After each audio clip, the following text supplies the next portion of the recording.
السلام علیکم ورحمۃ اللہ وبرکاتہ۔ بسم اللہ الرحمن الرحیم۔ رب اشرح لی صدری ویسر لی امری واحلل عقدۃ من لسانی یفقہوا قولی رب زدنی علما اللہم فقہنا فی الدین آمین۔ جی پیارے بچوں، کیا حال ہے آپ سب کا؟ امید کرتی ہوں آپ بالکل خیریت سے ہوں گے، اور دلی دعا ہے کہ اللہ سبحانہ تعالیٰ آپ کو ہر طرح کی شر سے محفوظ رکھے اور برکت والی زندگی عطا فرمائے، آمین۔ جی پیارے بچوں، آج ہم پارہ نمبر 24 کا آغاز کر رہے ہیں، اور انشاءاللہ ہم اس سے اللہ سبحانہ تعالیٰ کی پہچان اور معرفت حاصل کریں گے۔ جی بچوں، سورۃ الزمر کی آیت نمبر 42 کو دیکھتے ہیں۔ اس کا ترجمہ ہے، وہ اللہ ہی تو ہے جو لوگوں کے مرنے کے وقت ان کی روحیں قبضے میں کر لیتا ہے، اور جو ابھی نہیں مرے ان کی روحیں نیند میں قبضے میں کر لیتا ہے۔ یعنی وہ سو رہے ہوتے ہیں تو اللہ سبحانہ تعالیٰ ان کی روح کو اپنے پاس رکھ لیتے ہیں، قبضے میں کر لیتے ہیں، اور جس کی موت کا فیصلہ ہو جاتا ہے اس کی روح روک لیتے ہیں، اور باقی لوگوں کی روحیں جن کا ابھی فیصلہ نہیں ہوا ہوتا مرنے کا، واپس بھیج دیتے ہیں۔ اس میں بڑی نشانیاں ہیں ان لوگوں کے لیے جو غور و فکر کرتے ہیں۔ جی پیارے بچوں، یہ بہت ہی اہم آیت ہے۔ اس آیت سے یہ پتہ چلتا ہے کہ زندگی اور موت اللہ کے ہاتھ میں ہے، اللہ کے قبضۂ قدرت میں ہے۔ یعنی زندگی اور موت پر انسان کا کوئی اختیار نہیں۔ زندگی یا موت دینا کس کا کام ہے؟ جی صرف اور صرف اللہ کا کام ہے۔ انسان اللہ کے ہاتھ میں بالکل بے بس اور مجبور ہے۔ اگر انسان اپنا سارا مال و دولت دے دے اور کہے میری زندگی تھوڑی سی بڑھا دو، یا میری موت جو ہے وہ تھوڑی سی اور آگے کر دو، ابھی نہ آئے، کل آ جائے یا پھر کسی دن آئے، تو یہ ممکن نہیں ہے۔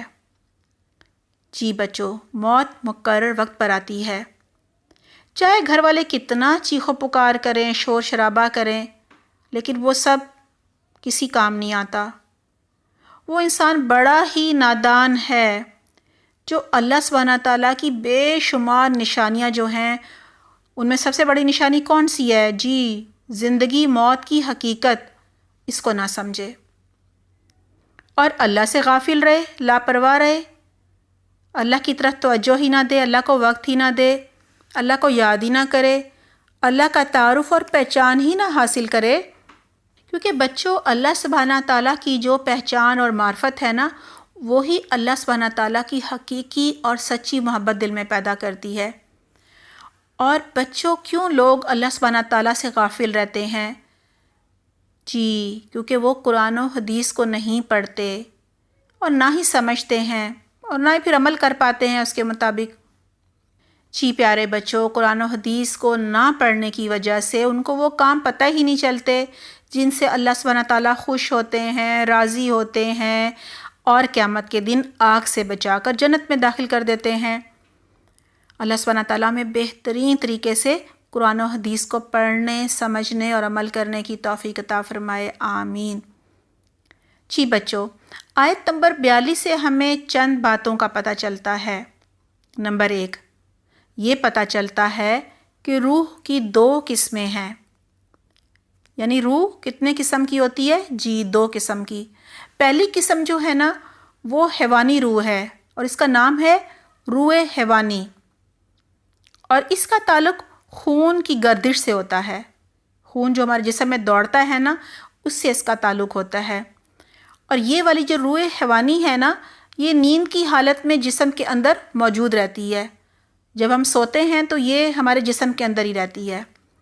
جی بچوں، روح کی جو دوسری قسم ہے نا، وہ ہمارے نفس سے بنی ہے، نفسانی روح سے کہتے ہیں، روح نفسانی۔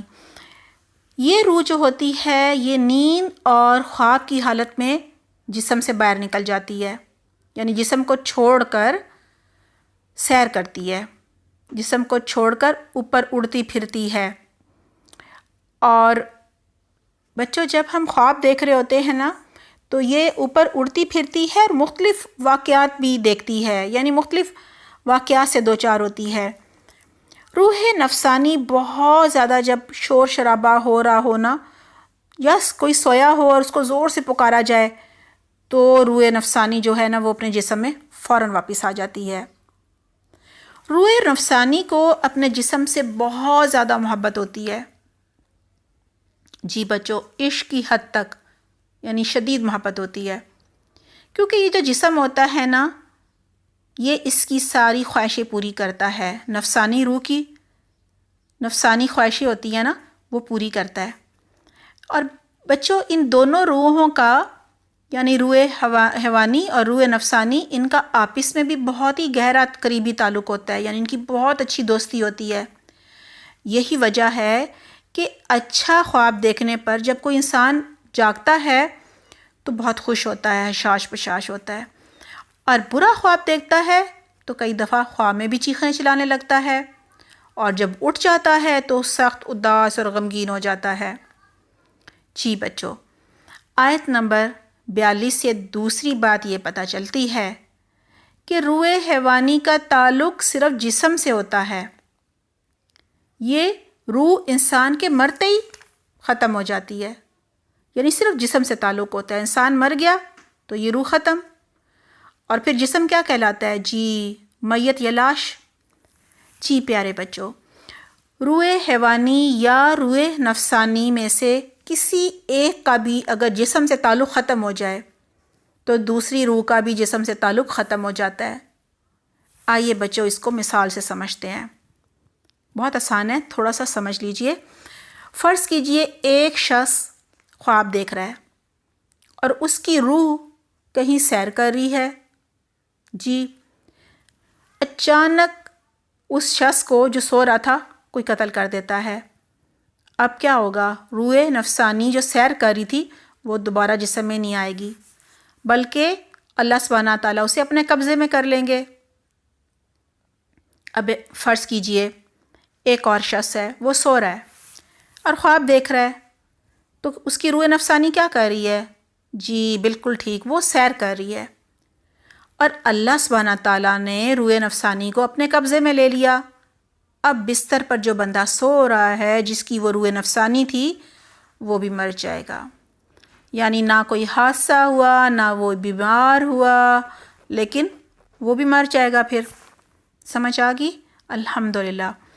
آیت نمبر 42 سے تیسری بات یہ پتہ چلتی ہے کہ نیند عادی موت ہے، کیونکہ اللہ سبحانہ تعالیٰ جس طرح موت کے وقت روح نفسانی کو قبضے میں کر لیتے ہیں، جی بچوں اسی طرح نیند کی حالت میں بھی روح نفسانی کو اللہ سبحانہ تعالیٰ قبضے میں کر لیتے ہیں۔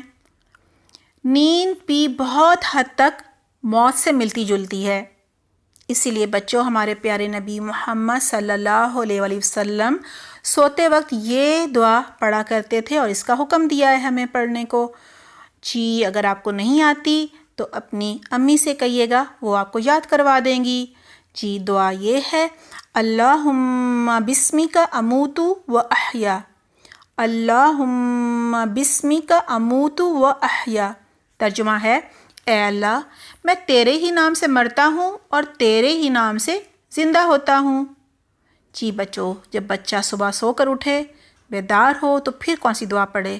جی پھر یہ پڑھنی چاہیے، الحمدللہ الذی احیانا بعدما اماتنا والیہ النشور، الحمدللہ الذی احیانا بعدما اماتنا والیہ النشور۔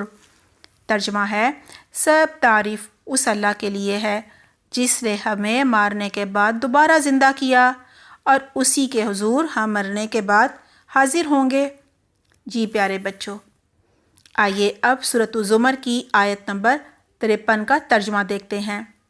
ترجمہ یہ ہے، اے نبی محمد صلی اللہ علیہ وآلہ وسلم میری طرف سے لوگوں کو کہہ دو کہ اے میرے بندو، جنہوں نے گناہ کر کے اپنی جانوں پر ظلم کیا ہے، زیادتی کی ہے، وہ اللہ کی رحمت سے مایوس نہ ہوں، یعنی اللہ کی رحمت سے نا امید نہ ہوں۔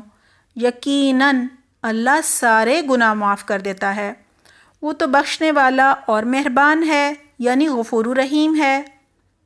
جی پیارے بچوں، یہ بہت ہی خوبصورت آیت ہے۔ یہ آیت انسان کو مایوسی اور نا امیدی سے نکالتی ہے۔ کبھی آپ نے سنا ہے کوئی کہتا ہے میں تو بہت ہی اداس ہوں، پریشان ہوں، ڈپریشن میں ہوں، مایوس ہوا ہوا ہوتا ہے نا، تو یہ آیت اس کو مایوسی سے نکالتی ہے، کیونکہ اس آیت میں اللہ سبحانہ تعالیٰ کی رحمت اور بخشش کا ذکر ہے۔ اللہ سبحانہ تعالیٰ بہت ہی رحیم ہیں، بہت ہی بخشنے والے ہیں، غفور الرحیم ہیں۔ یہ آیت اللہ سبحانہ تعالیٰ کی پکڑ سے ڈرنے والوں کے لیے، کچھ لوگ ہر وقت ڈرے رہتے ہیں نا، پتہ نہیں میرے ساتھ کیا ہوگا، میں تو شاید آگ میں ہی ڈال دیا جاؤں گا، ان کے لیے امید کی کرن ہے، ان کو امید دلاتی ہے۔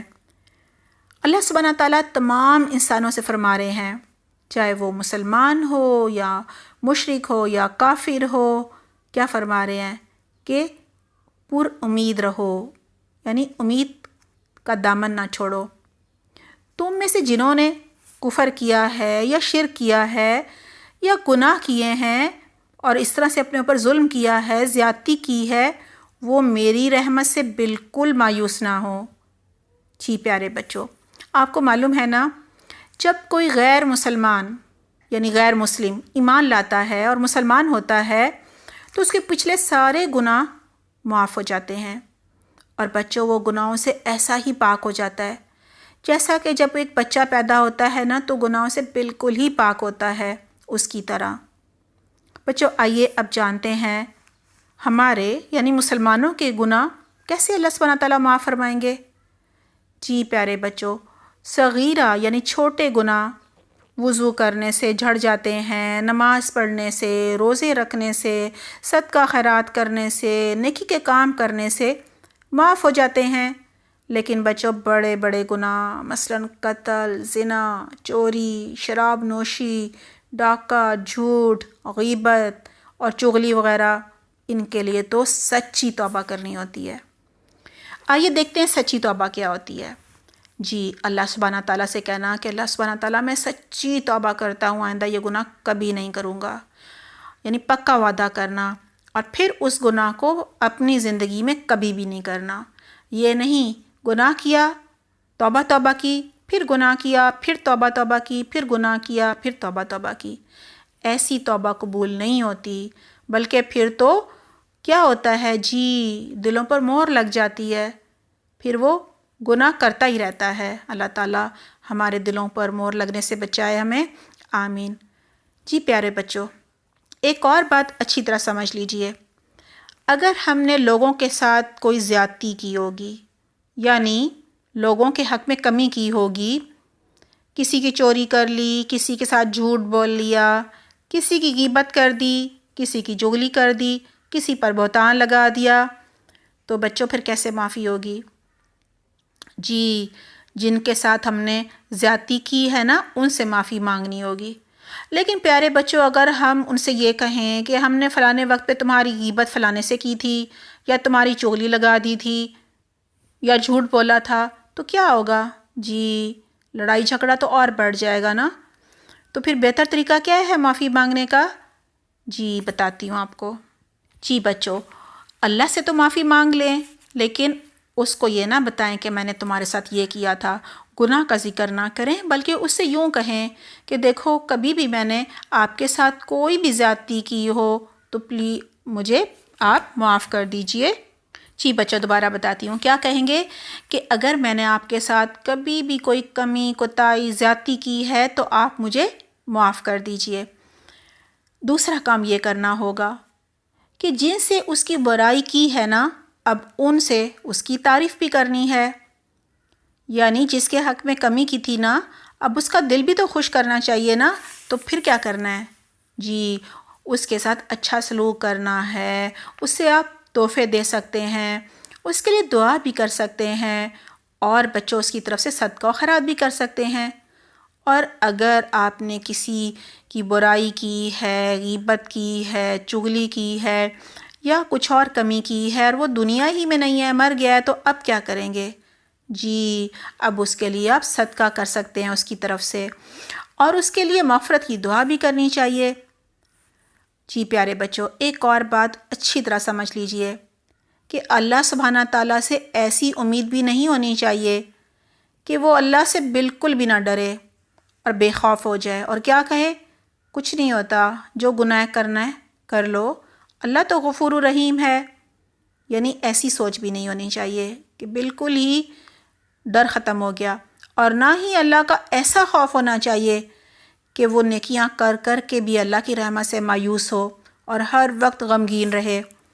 جی پیارے بچوں، حضرت عبداللہ بن عمر رضی اللہ عنہ فرماتے ہیں کہ یہ آیت گناہ گاروں کے لیے قرآن کی سب آیتوں سے زیادہ امید دلانے والی ہے اور مایوسی سے نکالنے والی ہے۔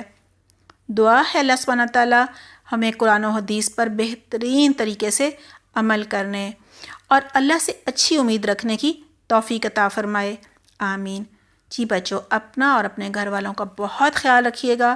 سبحانک اللہم و بحمدک، نشہد لا الہ الا انت، نستغفرک و نتوب الیک۔ والسلام علیکم ورحمۃ اللہ وبرکاتہ۔